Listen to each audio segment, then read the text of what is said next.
Niambie ndugu yangu, kulikoni? Manake wewe si kawaida kuja hapa.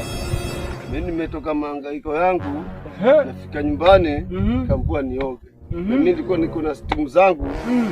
Sasa nikaona ataharibu stimu zangu. Sahi ama usiku wa jana kwa mkia leo? Jana. Usiku wa jana? Usiku wa jana. Ikawaje sasa? Kwa yangu sasa nafika nyumbani naambua nioge. My lord, I wonder. I don't want peace. I want problems always. Nataka muniombee. Pale nyumbani nisilale. Nilale chini kweli. Ukaambiwa lale chini? Nikaambiwa nilale chini. No, una bahati ungeambiwa lale nje wewe. Unaambiwa lale chini. Nikalala chini. Sasa kawaje ukalala chini wewe? Nikalala chini. Sasa ndugu yangu, hilo si tatizo tu dogo hilo. Hata haungelileta hapa kwa mjumbe bwana. Hilo tatizo dogo sana. Naona wewe Hayo ni mambo ya kuyazungumza ndani ya nyumba. Yaani kama una jambo kama hilo ndugu yangu, acha nikwambie. Unaniona mimi? Mimi ni mjumbe. Sijachaguliwa mjumbe kwa bahati mbaya. Mimi ni mjumbe kweli, lakini na nikiongea kitu hicho barabara. Unaona?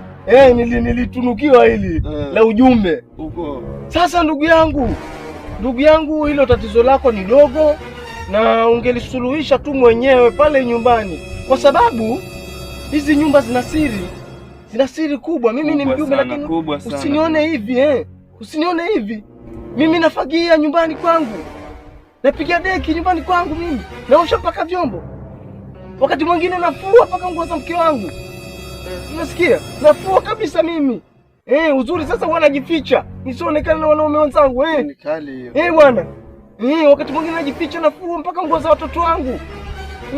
Usione mtu anajifurisha barabarani akijiona kuwa yeye ndio yeye, ndugu yangu.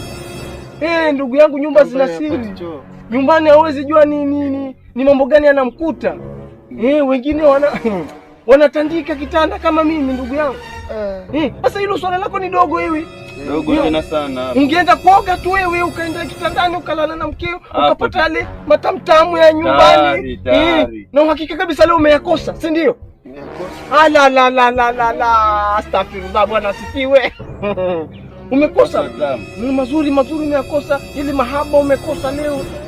Kwa sababu ya kuoga tu. Si ungeoga tu ndugu yangu. Stimu achana nazo, stimu bana, yale ni mambo mengine tofauti. Yale ni ya kidunia. Yale si mambo ya nyumbani hapa. Yale piga kwa wewe